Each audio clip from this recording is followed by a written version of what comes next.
There's an epidemic of loneliness affecting a large part of the world right now. And although the COVID pandemic has made it worse, the trend started long before 2019. Since about 1970 even, loneliness has been on a steady incline among all age groups, but has hit the elderly especially hard. What makes things worse is that loneliness is also acknowledged by doctors as being dangerous to your physical health. Researchers warn that loneliness and social isolation can carry as much health risk as smoking 15 cigarettes a day. The data is pretty well set. Being lonely can lead to dying earlier in life.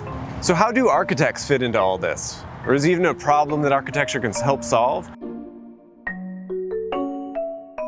This building behind me was designed by the architecture office of Jeannie Gang here in Chicago, and it was completed in 2016. It's called the City Hyde Park, and the architects make the claim that the building is specifically designed to help combat loneliness and promote healthy social interaction. While architects are responsible for a lot of the decisions in the built environment, it's kind of difficult to discern how much buildings and their design actually plays into our interpersonal reactions.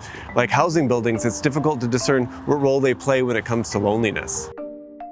Interestingly, the rise in reporting of loneliness has followed a similar rising trend with the increase of people living alone, but is not necessarily responsible for it. In the US, the share of adults living alone has more than doubled in the last 50 years. People are getting married earlier in life, young people are flocking to cities to pursue career opportunities, and oftentimes live in studio and one-bedroom apartments. The building industry has responded to the demand, and the majority of new developments are composed of dwelling units meant for one. So you might think that there's a clear correlation between people living alone and people feeling lonely. Surprisingly though, the parallel trends are coincidental, and the studies show that living alone does not mean that someone is more at risk of loneliness. This building features a number of design considerations that are intended to increase interaction between residents and between residents in the city. One way to achieve this is through generous sidewalks and entry lobbies, which create a welcoming place to move through, but also to hang out and a place that you might spend some time. Public amenities include a grocery store on the premises where you might meet a new neighbor who likes the same kind of brand of coffee that you do. The building is also located near public transportation hubs, making it much easier to live here without a car and still remain active. But the most visible feature that prompts the social interaction on this building are the angled and offset balconies on the exterior. The facade undulates in and out around a series of columns. These shallow angles allow for a wide array of balcony conditions that point in different directions. The balconies spiral around the column to create a variety of difference across the facade. However, this also makes the balconies useful for interacting across the facade, not just looking out from it. So if you're barbecuing, you might just find yourself chatting it up with a neighbor on another floor. All these features come from a set of research that the office conducted and put together in a document called 3 Points of the Residential High-Rise, Designing for Social Connectivity. Other important points include the importance of daylight and how towers might contort to make sure that all units receive ample amounts of it. All of these tend to focus on features external to the housing units themselves. But some architects also look at how the housing unit or where people live inside might also contribute to feelings of connectivity or loneliness. Although they often seem like inherent to the way that we live, our expectations of privacy and independence within the home is actually a relatively new trend. The things that we've come to expect from spaces have developed over time. And what often goes unacknowledged in these conversations is the layout of the dwelling unit itself and how spaces are divided and how they're classified. A typical floor plan of the City Hyde Park has a pretty standard double corridor layout. This is a long hallway with vertical circulation towards the ends that includes elevators and fire stairs.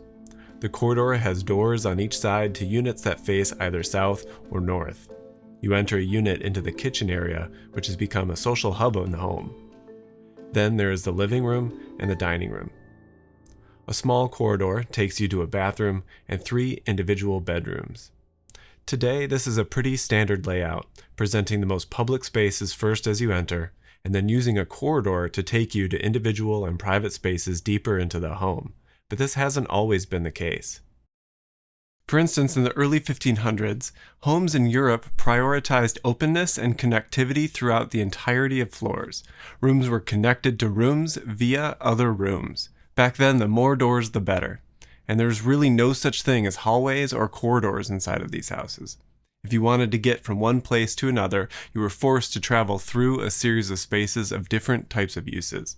Rather than walking through a hallway, a space meant and used for circulation and nothing more, you might have to pass through a dining room holding a dinner party, or a study with someone working, or a kitchen where a meal's being prepared. Everyday movement was interjected with spontaneous interruptions and spontaneous interactions. For better or for worse, it was a lot more difficult to be antisocial when your bedroom was also the route to get from point A to point B. The relationship between spaces in these plans reflected the relationship between people in the home. The plan is a physical manifestation of social structures, and in this case, it is connected, interdependent, and open for interpretation. The theorist Robin Evans points out that corridors don't really show up in these kinds of homes until 1597, where a corridor was introduced to separate the servants from the owners of the home. Still, even in this example, the rooms on either side of the corridor were connected to one another through a series of doorways. As plans developed over time and rooms became more isolated, and the dead-end spaces that we know today developed, incidental contact and interaction was nearly eliminated from the home. Home design became more about how to efficiently separate people rather than to connect them. Evans even links this to paintings, which were done at the same time.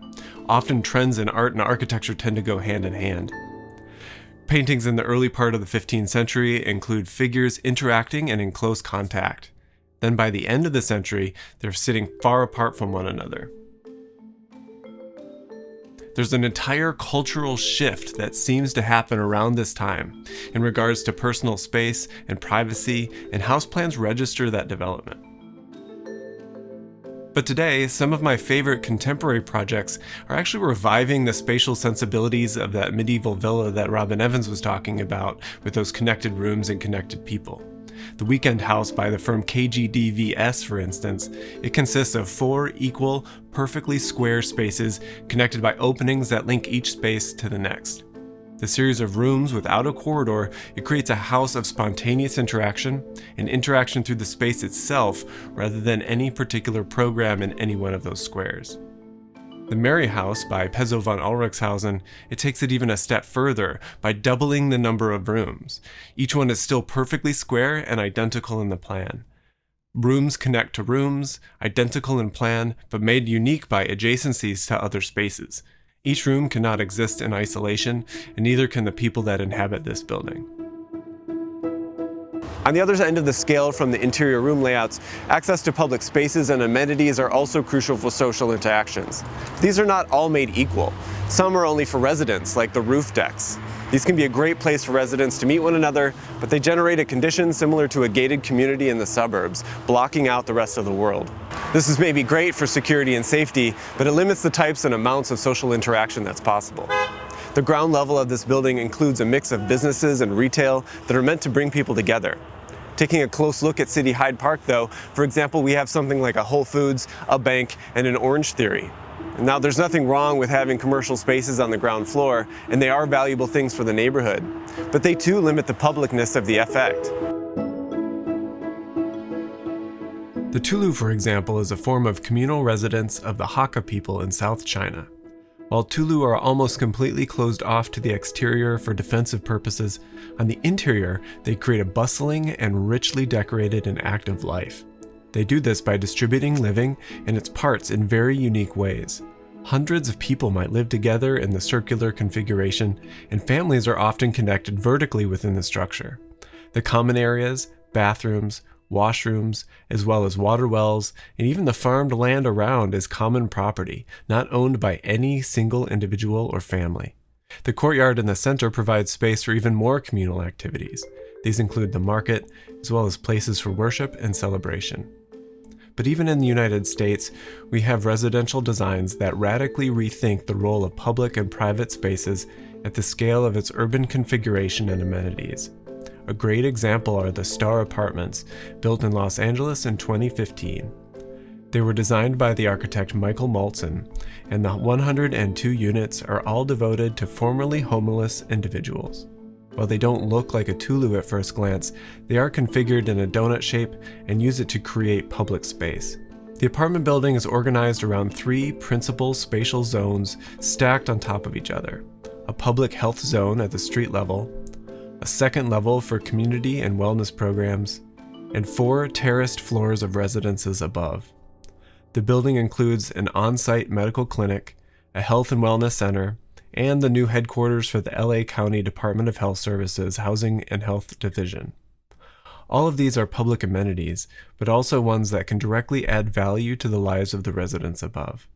And speaking of those units above, those too are cleverly deployed. Each one is actually a pre-manufactured unit that was brought to the site already made and then accumulated and configured. This method allows for higher quality of construction and faster construction times because less needs to be completed on site. While loneliness is a global and contemporary problem, it isn't obviously an architectural problem. However, building designs do seem to contribute to the conversation in very telling ways. And architects can likely do a better job by taking a few key ideas into consideration while they're designing that could actually have a very big impact on our social lives and physical well-being. If you enjoyed this video, please consider giving it a like and subscribe to the channel if you're that sort of person. You might also enjoy some of these other videos which come out every week on Thursday. Please feel free to comment in the comment section below to discuss how you think architecture might contribute to the loneliness epidemic. I'll be there to continue the conversation. Until next time.